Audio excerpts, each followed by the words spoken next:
listeners, welcome to another episode of the Snowy's Camping Show.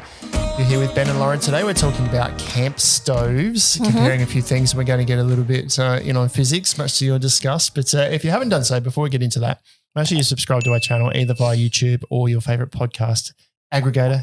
Lauren loves that word. I don't. And you can join in on the conversation at the Snowy's Facebook. I do that all the time. Snowy's Camping Show Facebook group. So if you've got any questions to ask about this or any previous episodes or things you want us to talk about, jump in there and join in on the conversation. So today's episode, camp stove comparisons. So, I thought we were just literally comparing what's hot, what's not sort of thing. And then you've just turned it into this physics lecture of gas and BTUs and kilojoules and all this. And I'm just like, what? What were you going to compare? Incredibly unprepared. Yeah, colour's important. That's a bit nasty, isn't it? It isn't. No, but it's true though. Aesthetics are everything. Well, I reckon there's a lot of people listening going, no way, more BTUs are better. Look, it's a combination of both. You know me, I like my gear, but I'm just not really a numbers gal in the same way that you are. I reckon we'll get lots of questions. You're the biggest numbers gal getting around. Numbers gal, thanks. Yeah. I reckon we'll get heaps of questions about all the stuff I've researched. So anyway, and you've just copied all my answers over there. So I haven't. I researched my own. I was going to test Lauren on my notes here, and she's gone and just done some last minute research, and now she's got all the answers. You could just anyway, appreciate that my brain is obviously similar to yours because I've researched my own information that I thought was relevant. Yeah, but you don't want to talk about it. That's true. Anyway, just stop bickering. Let's do it. Importance of a stove. So I think campfire cooking is a great thing with camping, but inevitably there's a good half of the year that we just can't. So camp stoves come into play then, right? Yeah. You can use a camp stove during firebrand season, obviously being careful still how you use it because it is an open flame, but you need a camp stove of some sort when you're or to cook, boil water, whatever you want to do. I am looking forward to sort of chatting through this episode though, because I'm at a point with our van kitchen thing for all of you guys that listen regularly, you know where I'm at with that, where I want to use an induction cooker, but in order for us to get to the induction cooker in the way that we want to do it, it's probably not an immediate thing. It's sort of over the next 6 months. So coming into firebrand season, I can't cook over the fire like I'm used to. I need to have a stove, but I also don't really want a stove because for us, the only way that we have to carry gas because of our big van is to put it on the roof rack. And I just, you know what I mean? Like carrying gas is a pain in the butt, but there really isn't any other alternative. And so I do have a camp stove, but it's quite a lot older now. And so the actual size and weight of it versus the burners and the BTU and all that sort of stuff, they're just not very efficient anymore. So even though there's nothing wrong with it, I do need to upgrade. Okay. So and I'm just not really sure. I'm putting it off because I don't want to.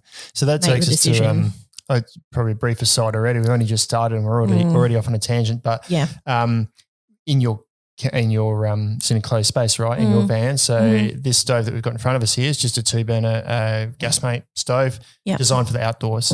So you can't use that in your van. No, so it's going to be in a pull-out kitchen. That's going to come from under the bed. The back doors will open. We'll have like our annex and whatever come off that. It's a pull-out kitchen, similar to a camper trailer or things like that. It's not actually inside the van. Right. Okay. So that's an important thing that we'll probably just touch off briefly, that you can't just use these in a confined space. It's got to be in a ventilated space. Correct. There are some exceptions because obviously you've got gas stoves that you use inside your house, and there's also a brand we've got Bromic stoves. I don't know the science behind how it's designed, but I think it's around the efficiency of the burner. You get a more complete burn or a more efficient burn that doesn't have the same byproducts when it burns that sort of puts you to sleep in a confined space. You've done the product review on that recently, haven't you? I did, but the actual information that come with it is really light on. So I don't want to say this is exactly what it is because I'm not it's probably hopefully people listening can jump in and give us a little more clarity around that. But those that are designed for use inside a house, inside a confined space. Yeah, because they're designed for inside boat cabins and things as well. Yeah. Yeah. So there's a little bit of different engineering that goes into the burner itself and how efficiently it burns and the difference in the product that's left over after the burn that you don't want to be breathing in. Other appliances that you use inside your house will be flued out to the outside, but a stove like this and those bromic ones don't have a flue using it inside, I think you still need to have a vent of some description, but there's a difference around the burner and they cost a whole lot more. But these stoves, only use them in an outdoor ventilated space. Yeah, totally. So these are the ones we're mainly talking about today. But I mean, there's single burner, double burner, 3 burner. There's some with a grill underneath as well. Yeah. I've used a stove like this for many, many years and recently upgraded to a liquid fuel stove that we'll go into shortly. And this is as basic as they get. There's hardly anything. If I'll just flick this open, but in here there's for people who aren't actually watching, we've just got a Gasmate 2-burner deluxe stove. Yeah, one of those in front of us. They're like just they're sort of like a good entry level super basic 2-burner stove. Yep, there's nothing inside except the 2 burners, a hose that attaches to the side. It's a high pressure stove. They're not a huge amount of BTUs, but for me, that served my wife and I, and then my wife and I, my 2 kids for decades. Yeah, right. It's so this is what you had before? Not this exact one. It was just a cheaper one that I had a long time ago, and it never broke. There's nothing that can really go wrong with it. So it served me just fine. It hasn't got the highest amount of BTUs, but it served me just fine. Yeah. So you can then step up and get some that have an extra burner in the middle.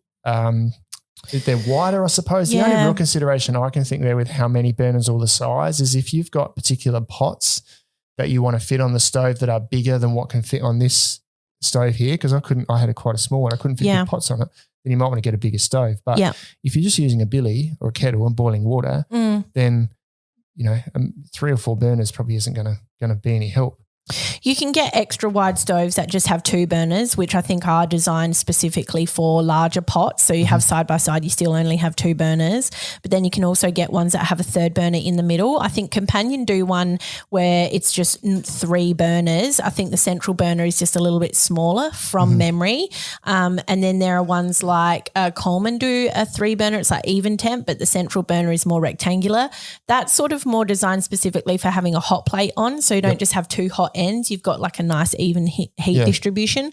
So I think 3 burners are good in that sense because you don't have to turn all 3 burners on. You can have 1 on, you can have 2, you can have 3, but if you have 3, that gives you the benefit of being able to use a hot plate on the top, which I think hot plates are way more functional than fry pans. Yep. And so, that's possibly a consideration if you're looking at 1, 2, 3 burners. Yeah, I take a hot plate and I've got a 2-burner stove, but the 3rd burner, to me, I feel exactly the same. It's more about heat distribution, so you can use more of that hot plate. Yeah. Rather than putting 3 pots on, you get better heat distribution across a hot plate or a griddle. Yeah. We'll jump ahead at one of the questions here, but I mentioned the grill thing before, where sometimes that middle burner is kind of set up differently to direct heat downwards, I suppose, as much as it can, because heat naturally wants to rise, right? So it's got to be a fairly hot element in order to toast something underneath.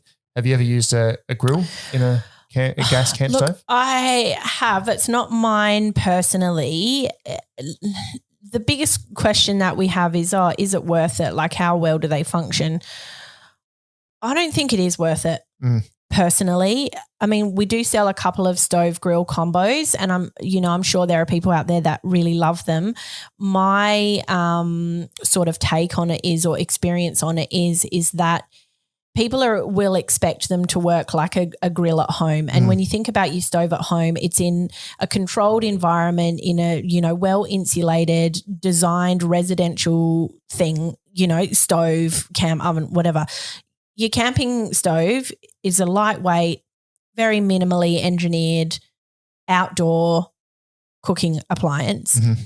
You've got wind, ambient temperature, non-insulating like all that sort of stuff. The heat is just going to rise. You're not really getting any efficient grilling happening in a camp stove. Yep. If you do expect it to take at least 2 times, possibly even 3 times as long as you would expect at home, and you're not going to get as good a results either. And you're going to plow through a lot of gas getting there as well. Plow through a lot of gas. Like, I don't want to be a negative Nancy about it, but I do feel like that's a more realistic sort of take on it. And if you do want to get one of those, have a realistic understanding of what you're going to get from that function. It could be beneficial, I suppose, if you are cooking a lot of food and you just want to keep a little bit of stuff warm. So putting it under there with foil over the top is a little bit of heat just to keep it warm. Maybe melting a bit of cheese, but it's like you said, add wind into it particularly, and it's not going to be a very efficient grill at all. Yeah. So, yeah.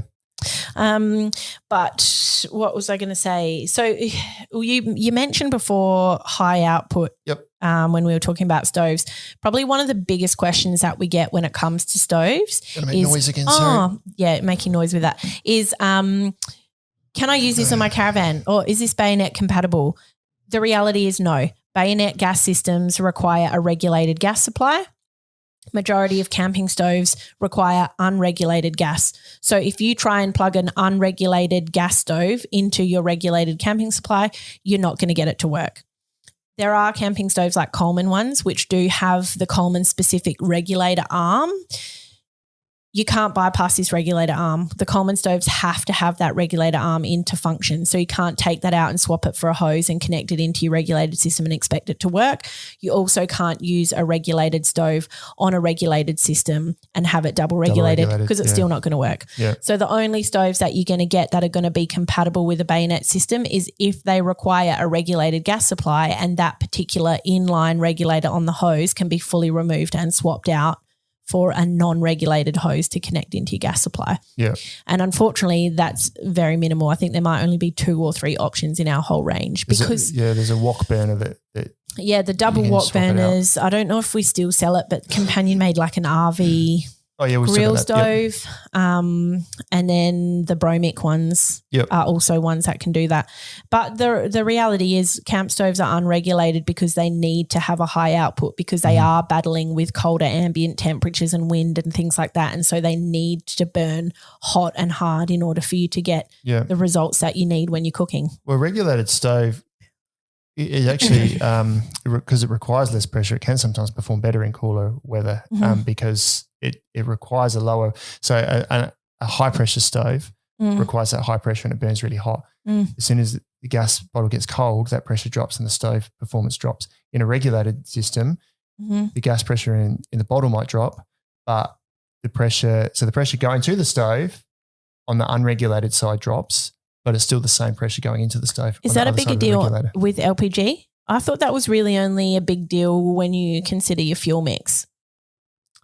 No, I'm pretty sure it's LPG. That's always been. Look, I could be wrong. That's always been my that's okay. understanding. I don't know heaps about it. You know, way more than me. So it's only. I'm not claiming to be an expert here, and I'm more than happy for someone to jump in and say you're wrong. But this is just lots of bits of research that have come together. But a low pressure stove means the burners inside burn off a low pressure gas. And what you were talking about before about that regulator, that's that little spaceship thing, right? And it's usually regulated at the bottle.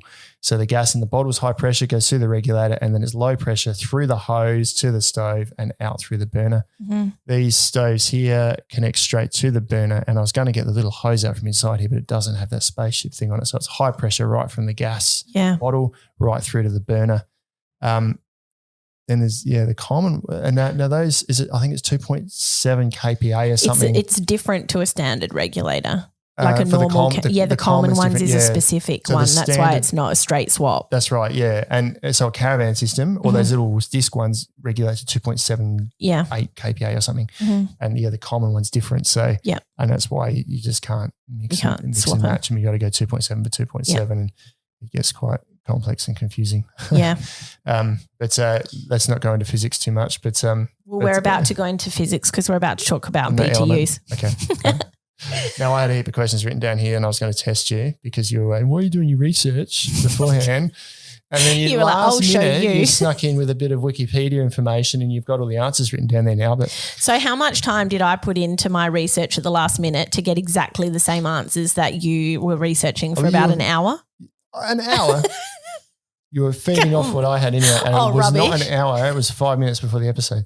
Anyway, stop bickering. BTUs, the higher the better. I don't think it does. Like I said, I've used one of these before. I think they're about 8,000 BTUs, so 4,000 BTUs are better. I'm not in a rush when I'm camping. It boiled water when I needed to boil water. It cooked my pancakes. I cooked a barbecue on it. Limitations, I suppose, in really windy weather when you don't have a really hot burner.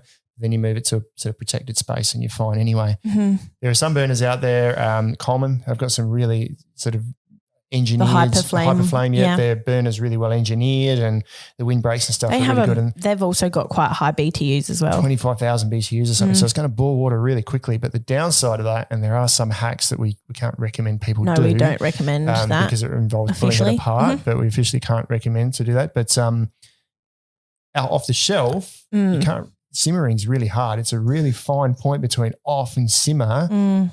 And so you've got either 0 BTUs or 25,000 BTUs, and somewhere in between there's just a few. And it's really hard to find that point.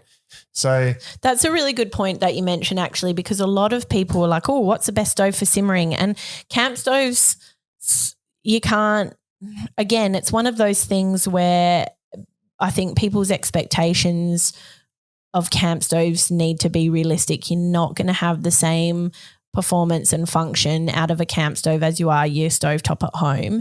And a lot of them you can't really efficiently simmer. No. There is, like Zempire have got a couple of new stoves out in this last year that have got an actual simmer technology that they've actually designed the stoves to be able to simmer really well. It's like micro control simmering or what have you, which is actually pretty excellent. I've had a bit of a play with it myself. But other than that, I don't really think there's many other stoves that do simmer well. You want to be back stirring it regularly still, and usually using a thin base pot, so you've got to be stirring it regularly. So boiling water, pasta, that sort of thing's all right, but if you're trying to simmer a sauce or something, it can be difficult, or you're going to have to, I don't know, work out some way to raise the pot a bit higher above the flame or something. It is that trade-off, isn't it? It's like in order to have a stove that boils water, like large volumes of water for pasta or rice or things like that efficiently, you don't really get the simmering. Or stoves that might be sort of better at simmering will take longer to boil water. Yeah. I've not felt. Do you know what would be really cool? If you could have a camp stove, someone designed a camp stove that had one burner that had like 25,000 BTU output capabilities and another burner that had like half of that. Do you know what I mean? I don't think there's any camp stoves that have two totally different burners for two totally different functions. Should we jump on and painting that idea now? Yeah, probably. Yeah. But look, I don't reckon more BTUs is better. If your sole goal is boiling water, I want to boil water fast. I'm not interested in doing much more than that, and maybe cooking a barbecue on a hot plate, get as many BTUs as you can. Yeah. If you kind of want a combination, then, I mean, per burner, I guess, 4,000 to 8,000 BTU per burner is probably more than enough. Yeah. And who's in a rush anyway when you're camping? Yeah. So, my question on that though is, are you going to be using more gas?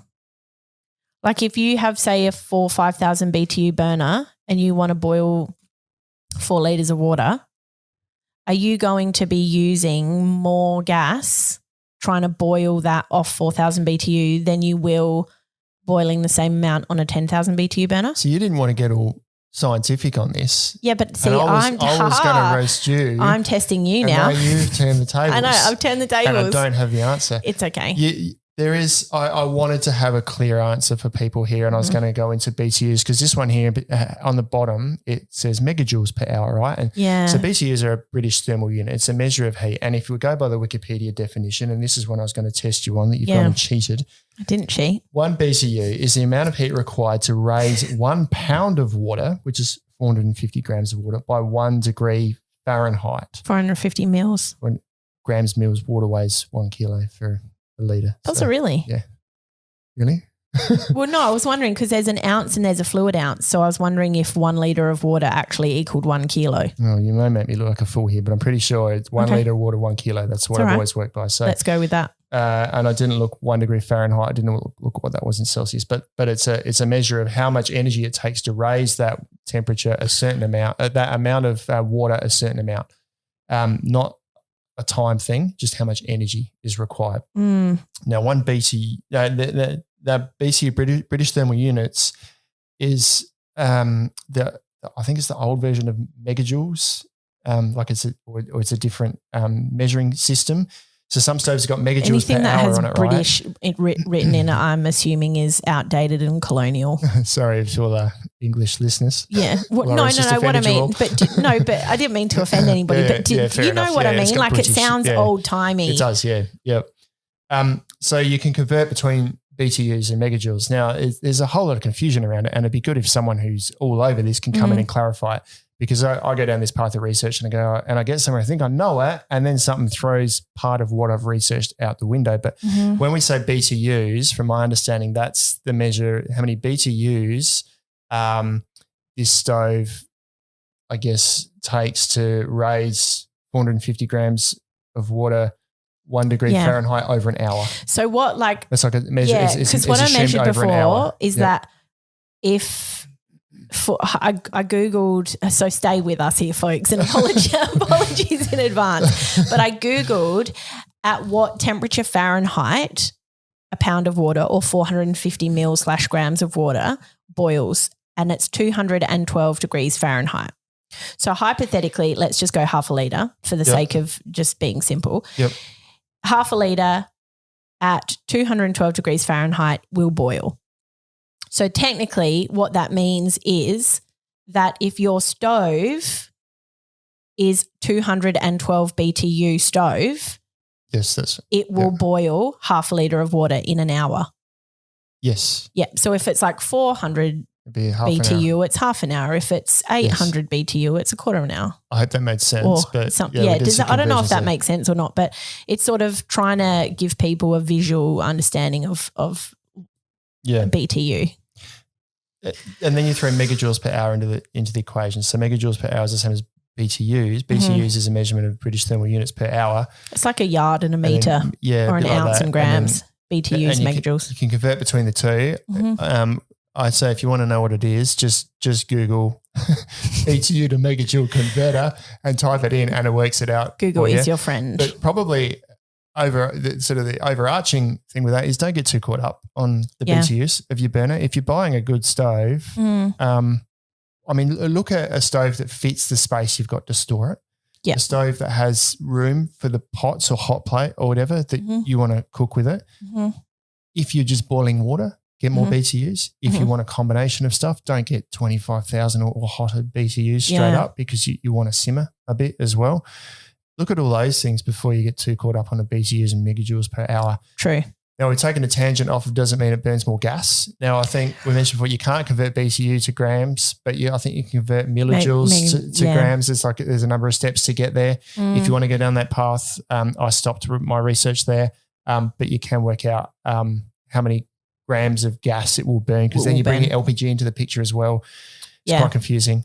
So, for example, just I guess to pull it back, if majority of my camp stove cooking will be boiling water to heat up pre-cooked pasta and things in vac seal bags, or chucking on a hot plate and using it as a barbecue, I would probably go higher BTUs, because I'm boiling larger pots of water and I'm trying to defrost stuff in that. Whereas that's 2 or 3 burner with higher BTUs is going to meet my needs more than anything else. Yeah. And the gas consumption is probably going to be roughly the same. If you've got 2 burners, consumption is probably the same across most 2 burner stoves. Yeah. Except for the sort of opposite ends of the spectrum. More BTUs is probably going to burn more gas. But add 3 burners in there and you've got all 3 burners going, you're going to use more gas. But most of them have a consumption on there. Anyway, that's enough of the physics. Let's get back onto more of the basics, I reckon. I'll just quickly check my notes. So, I've done everything I want to talk about there. One thing that I've noticed when you do product reviews is you always talk about gas safety checks. And if I do reviews on stoves, I don't talk about gas safety checks. Well, it's important. You should. I'm interested in the safety of our customers. I just go like, don't forget to, be safe, but you go through the whole process. So what is that whole process, Expert Ben? It's you check for gas leaks. Now, I'd like to say I did it every time, but I don't. But just check for gas leaks. Make sure your seals on your hose are done up, are not degraded or cracking. You do that before you go, obviously. Before you go, yeah. I have a few spare rubber seals and stuff that I take with me. And you should check with soapy water when you attach all the attachments to make sure there's no gas leaking out of any of the attachments. My test is more sort of around like, screw it all together, turn it on, and then just leave it for a little bit and make sure I haven't got any gas smell anywhere, because I don't always carry a spray bottle and soapy water with me. Right. But it's just important to do that. Don't have the gas bottle sitting right under the stove either. Put it out as far to the side as you can so that any gas is going away from the stove if it does leak. Mm-hmm. I think the overarching thing here is just be wary that, you don't want to have a gas leak because it can get dangerous pretty quickly. Of course. Yeah. Did that answer your question? Yeah, I think so. So, you've also got written to have fire safety gear handy. Do you have fire safety gear? Well, I've always got in your camp kit. Because I just realised that I don't. Well, I first aid fire safety blanket or whatever, but if someone catches on fire or something catches on fire, but other than that. You have a fire blanket. So a fire blanket, so I don't have a fire blanket, but I've got a small extinguisher in the car. Do you know what? I reckon we might have a small one of those too. Okay. Now that you've mentioned that. You don't even know where it is. It's not much good if you don't know where it is. No, I don't know where it is. I have a feeling it might be under the driver's seat. Okay. I've always had a prevention is better than cure. My wife would have a laugh with me, and another mate of mine, Simon, would have a laugh too because they labelled me Safety Ben because I would oh my God, that's such an appropriate label. It's ridiculous. Safety Ben. But all I do is take a few basic measures. If I'm putting my stove up, I'm just making sure I clear the flammable stuff out from underneath it. All the basic stuff that you should just do anyway, I think. And that way I don't have to worry so much about fire safety. But if something does catch a light, I've usually got water in the camp anyway for drinking, washing up or whatever, and I can use that to sort of get it under control. But don't put your stove right under a low-hanging tree branch, all those sort of things, because if a tree goes, it's a bit harder to fight than a little bit of a grass fire. So yeah, totally. And again, ventilation and things like that as well. Yeah, absolutely. Yep. Now, something just occurred to me. You know how those what do you call them? Like when you get a gas appliance, they come with a little diagram inside the manual that shows you what a ventilated space is. Yep. If you have a gazebo that has all four walls up and you've got a zippered door, would that be considered a ventilated space because it's a gazebo? What does the diagram say? Have you looked at the diagram? Well, the diagram says, like 3 walls and a roof, meaning no fourth wall. But is that more like fixed structure or is that literally if you have a gazebo up with all 4 sun walls and you've got one door, doorway, zip doorway or whatever? I'm assuming that's a no-no. Like you need to have, even though it's a tent or even though it's a gazebo, you definitely need to have one whole wall missing if you're going to cook in there. I don't have a solid answer, but I would say I would want to have one open at least. Yeah. I guess there's ventilation from below, but those walls, if they're all zipped up around the sides and sealed around the top, it can cut out a lot of the wind. So I would say keep a side open, just allows it to escape. Also written a gas safety blog as well, which people can go onto our website to find. I wrote it, but there was someone in the community. It was quite a while ago that I wrote it, but someone who was had worked in gas certification and manufacturing for many years came in and basically corrected a heap of stuff that I'd written. That's good. Well, not corrected, but I guess made it a bit more pointy because I'd done it from my understanding, and he came in and really appreciated it. Ben was his name as well. And where was he actually from? I think he was from Melbourne, maybe Victoria somewhere. Cool. And he helped to write it to be really specific because I said my goal here was to just, help people understand safety around this so that everyone's, doing things safely for themselves and the people around them. And he was awesome. He came in and helped us just make all that really pointy and really relevant. That's cool. He's also come back recently because there is a new fitting which we've got here that I didn't know what the name was. I was going to ask you about that. Yeah, LCC27. So the POL fitting are the ones that you would find on your like your swap and go, your classic swap and go BP gas bottles. You've got the knob on the top and that big sort of pointy bullet-looking thing that screws in the side. Now their reliance, I suppose, on the seal or how well the brass all seats together and how firmly you do it up for leaks. And if there's any faults there, then it can kind of leak out. And the space, our barbecue in the backyard sits there, and we don't check how tightly it's done up until we get to swap the bottle. Yeah, totally. And it can be leaking. So there's a new version of that coming out, and there's some laws around or some rules around when that's going to be phased in. And I think the idea of that is that it's kind of a coupling thing that is kind of So what you're saying, just to make sure that's clear in my head, is that the POL is being phased out in favour of this new LCC 27 valve. It's a new. I haven't seen it. It's a new version of that, but it's the actual fitting of it is more of a, from my understanding, is more of a like put it in place, clip something on or whatever. So it's just more of a fail-safe connection. Right. Okay. You can't go wrong if you've done this, then it's secure. So we are working and this is where Ben came back to us and said, here's his information. He gave us a heads up a long time ago and said this is being updated, and he's sent us some more information on this new fitting as well, which hopefully it's not out yet, I don't think, but our blog writer Zan is, I think, working on putting something together soon to help people understand that. And there's a certain period of time at which it'll be phased out and in, so you don't have to get rid of all your bottles straight away. But that's kind of all I know about it at the moment. But it's a good safety move forward for those, I guess, fittings that are largely used in the consumer sort of space. Yeah. And if you want more, I know we've touched on it super briefly, but if you want more info on carrying gas and fuel and things like that, we've done previous episodes on them. I think episode 19 and 20 about transporting gas safely, things like that. And same with liquid fuels as well. So if you need a bit more info, because sometimes understanding how you can carry those things safely can influence your choices on what stove you buy, because there are liquid fuel stove options available, which is what you've chosen to go with.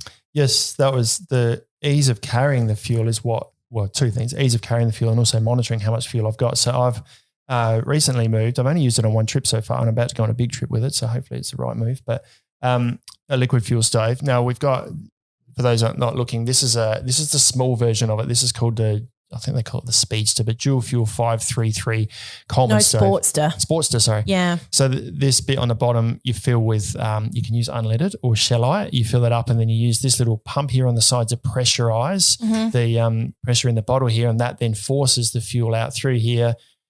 That's weird. I say through here. That's weird for people listening. Ben's got this, it's called the Guide series or the Sportster stove, and it's got the little pipe that transport the fuel to the burner, but that runs over the top of the burner, which is weird. Well, that's called the generator. So the fuel is forced out here and comes back in here. So I'm saying in here, for people not watching, it comes out one side of so the burner's on top of the fuel canister. It comes out one side of the fuel canister. So the fuel's pushed out. It goes across where the burner would be and then comes back down to the other side, and this goes into the actual burner. So when you first light it, just liquid comes out in here. You light this and you've got this big yellow flame. Yeah, right. That then heats this golden tube that goes over the top up and vaporizes it. So it then becomes liquid fuel coming out one side. It hits a hot tube and vaporizes, and then you've got gas coming out the top. That's actually pretty clever. Now, I have my father-in-law cleaned out his shed and he had an old ammo box. I thought, perfect. I've now got a little ammo box that I just strapped to my roof rack of the car, and I can fit 4 bottles of shellite in there. So I can take 4 litres of shellite on the outside of my car. I don't have a gas bottle up there. I can clearly see how much fuel I've got left and how much I need to take with me. So I'm not taking a full 4 kilo bottle or a half empty 4 kilo bottle and thinking, I think I've got enough to get through, and then topping it up all the time. I know exactly how much fuel I've got. And it works in any condition, because we talked about before with the high pressure gas stoves, when the pressure drops, the boil point of the gas, we're getting all scientific again. The boil point of the gas, let's not go down that path. The gas pressure drops and it doesn't burn as efficiently. Just as an aside, which is really bad with those disposable butane canister stoves as well, which we haven't touched on yet. But anyway, go back to what you're saying. So this one, if you want to simmer on this, you can just put a little bit of pressure in the canister, and this burner's low. If you want to crank it right up, you use this and pump lots of pressure in here, and you can actually watch it go. Is there a control knob on that? Oh, there's this little thing here. Okay, but you have also secondary control through the pressure in the canister. Well, I've got the dual fuel powerhouse, which has got actual knobs on the front to use, and it's got a little light thing as well. This has got basically low and high, but you've also got the pressure. You can adjust the pressure in here. So over time, as it burns, if you let it burn for a long time, the pressure reduces and the flame comes down. You need to put more pressure back in there. Yeah. But I like to use it to control how hot I want it. So I'll sort of light it without too much pressure, and then I'll put more in to sort of crank it up if I like. So I feel like you've got more control with a stove like this.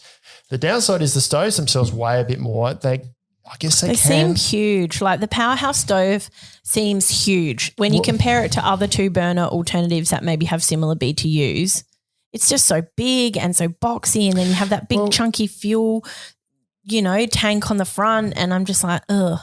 Okay, so you go from this stove we've got in front of us, 2 burner stove, right? And you've got a gas bottle. So you've now got the stove and a gas bottle. You've got this much space. I've got a stove that's a little bit higher than this. The powerhouse stove. I can fit a litre of shellite inside there. I can fit that fuel canister inside there as well. And I can probably also stash some utensils inside the stove too. Okay. So I've now just got a box that carries 2 burners, some fuel and some utensils inside. So it's kind of a storage container in a way. And if I want a roadside stop, I pull that. It's right at the back of my car under the shelf. I pull it out, put it on the ground, fold it out, put the thing on the front, and I'm good to go. If I had a gas stove, I'd have to pull it out, get the gas bottle off the roof, connect it all up, check for leaks, light it, and then pack it all away again. So it's a much simpler way of doing it. I suppose people who, I know we've touched on it in the previous episodes, but it seems like people who use liquid fuel stoves love them. They're like dedicated, they're converted, they're done. But I think it's just a big step to liquid fuel stoves if you're not someone who's used them before. It's a bit different. I guess you're playing a little bit more with when you light it and prime it, you've got a bigger flame and you kind of got to get used to it, and there's a little bit more of a fuel smell about it than an LPG smell. But I quite like the simplicity of it. And maintenance, I did touch on before, there's not really any maintenance with a gas stove. You might, if you get dirty gas or if it's used in dirty environments, you might have to replace a jet. I think it definitely comes down to gas quality, because sometimes we have people contacting us saying, we need to replace jets. But as I mentioned, my camping stove that I've had, it's probably gone on 13, 14 years now, still works. Never replaced the jets, never done any maintenance of it, always made sure I've got quality gas, just straight up from swap and goes and things like that generally. Yep. And I can't see, and having spoken to people in the gas industry before, they're really not something, often they're not a user serviceable part anyway, because they're generally not something that needs to get changed. Yeah, that's right, yeah. So if that is something that needs to get changed, just be careful about your gas source. Yeah, use clean gas. But otherwise, pretty much no maintenance on a gas stove if you clean it after you use it. A multi-fuel stove, if you're using clean fuel. There's more maintenance, right? But yes and no. If you're using shellite, a clean fuel, and it's burning clean all the time, it's probably going to be years and years and years, but you can pull them apart and clean them out because they can get gungy inside. If you're using a dirtier fuel, like unleaded all the time, or if you had to push it and use diesel or something in there, it's going to get dirty and you're going to need to clean it. So it's a bit of maintenance, but I don't know. It's a bit like the old Whisperlight, MSR Whisperlight stoves. It's kind of like, it's a bit of fun just pulling your stove apart in the trailer and putting it all together. Yeah, that sounds very geeky of you, Ben. I have heard, though, from somebody, and apologies if you're listening, I can't remember who you are, but they did a lot of their own personal research, and E10, they reckon, was better over shellite and unleaded and all the others because it's like ethanol, unleaded blend. Okay. But E10 from a pump, they reckon, was the best for efficiency and the cleanness of the burn. Well, I guess that's the other thing with these multi-fuel stoves is you can pick up shellite at hardware stores or like Snowy's camping shops, probably a lot of supermarkets as well. So it's pretty easy to come across, and if you know how far you are between stops, you can buy as much as you need. Yeah.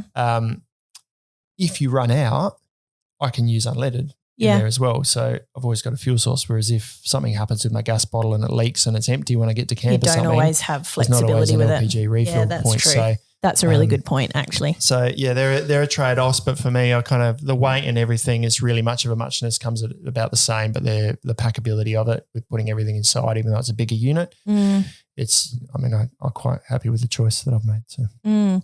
So in terms of gas versus liquid fuel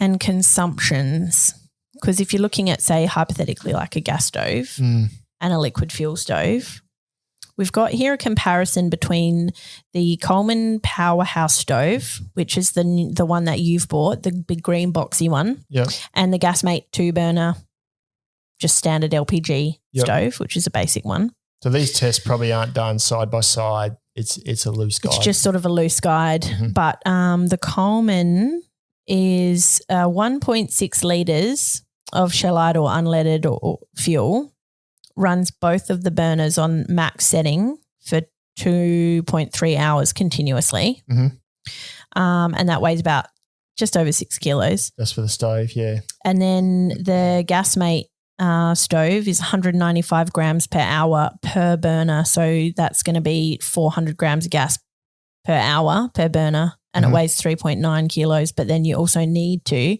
factor in the weight and the space of the gas bottle as well. Yep. So I did all these maths, and I forget what the weight of shellite was per litre, but it's not a kilo. I reckon it's about 700 grams. Yeah, it was something like that 700-800 grams. And it's like if you think about that Gasmate stove, it's just hypothetically rounded up to 4 kilos, and then you've got the smallest 1.25 kilo gas bottle. That's before you've got gas in it. That's before you've got gas in it. Yep. You're already close to that 6 mark. At the same as the common one anyway. So far your stove is pretty much, without getting down to the gram, you're pretty much on par.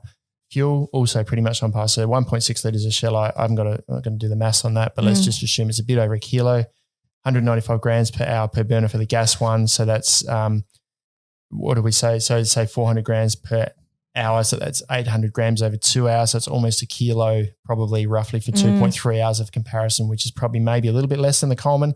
Throwing a heap of variables in there because they're tested into different labs, probably different external temperatures, and you've come out about the same. Factoring in the ease of transporting liquid fuel over gas. So gas, because ultimately you can put a bottle of Shell in your car. And I do carry one inside. You can't really put a bottle of gas in your car. No, the only reason I carry the 4 on the outside because I figure it's 4 litres of flammable liquid. Yeah. And if I can carry that on the outside of the car, I will. Mm-hmm. I do carry 1 litre inside and whatever's in the actual gas tank for the stove, but it's a small amount and it's down low out of sun. And it's stored securely, so nothing's bashing against it. It's all inside the stove. So, but you're not supposed to carry an LPG gas canister inside the car. Yeah. It's got to go on the outside somewhere. So, yeah. So there's not a right or wrong. They're the reasons why I made the decision on a liquid fuel stove. Gas is certainly easier to get started with, and if you've got a piezo igniter, then it's kind of plug and play, but good place to start. I had mine for 15, 20 odd years and served me well, and I've only just moved to liquid fuel. Yeah. The only other factor or only other sort of thing I can think of in terms of choosing your stove is the external materials and the overall sort of aesthetics and how it looks. And you can get ones like the common Hyperflame series that literally look like they're a bomb-proof briefcase. And then you get other ones sort of that are like the Gasmate or that just are just like more of a shell, and that's totally fine as well. How it looks, I just sort of how it looks isn't really the factor unless it's but I mean from in terms of performance and things the aesthetic and the Hyperflame has a super high BTU, the other lighter weight stoves might have lower BTU. To me, they're really the only important factors to consider if you're talking about function. If it's over-engineered and has corner bumpers and is made of bomb-proof steel and all that sort of stuff, that's really only a personal preference, an aesthetic thing. It's not necessarily – that's right. If you're not going to bother with having a bag for your stove, then possibly getting one that's a bit more robust is fine. But most people end up wanting to get a bag anyway, and in that case, it's a much of a muchness. And they get dented and scratched up with camp stoves. Anyway, so, exactly. I reckon the Zempire ones are probably the best looking ones. If we go by look, they do look nice pretty good. Black colour with actually this Gasmate one's nice too. It's got. I'm wondering if they are actually black. I reckon they're like a real dark bottle green. You reckon? Yeah, I think so. I would have said dark grey. I'm gonna not grey. Okay. Definitely, it's either black or bottle green, but I'm leaning towards more bottle green. But I could be wrong. I'm sure Ryan might listen to this and chime in and tell us if we're right or wrong. What colour? What paint is it? What Dulux colour do you use? Yeah. We talked much more than I thought we were going. Yeah, me too. About camp stoves then, and that was cool. And maybe wonder if I've converted anyone to liquid fuel. Yeah, I'm thinking more about it now, but I'm not quite there, I don't think. All right. Let us know your thoughts on the Snowy's Camping Show Facebook group. Do you use gas? Do you use liquid fuel? And have you got a rationale as to why one of them is better? That's it for another episode. As mentioned before, make sure you subscribe via YouTube or your favorite podcast app. And if you've got any questions, let us know, like we said, on the Facebook Camping Show. And we'll see you next week. Catch you later. See ya.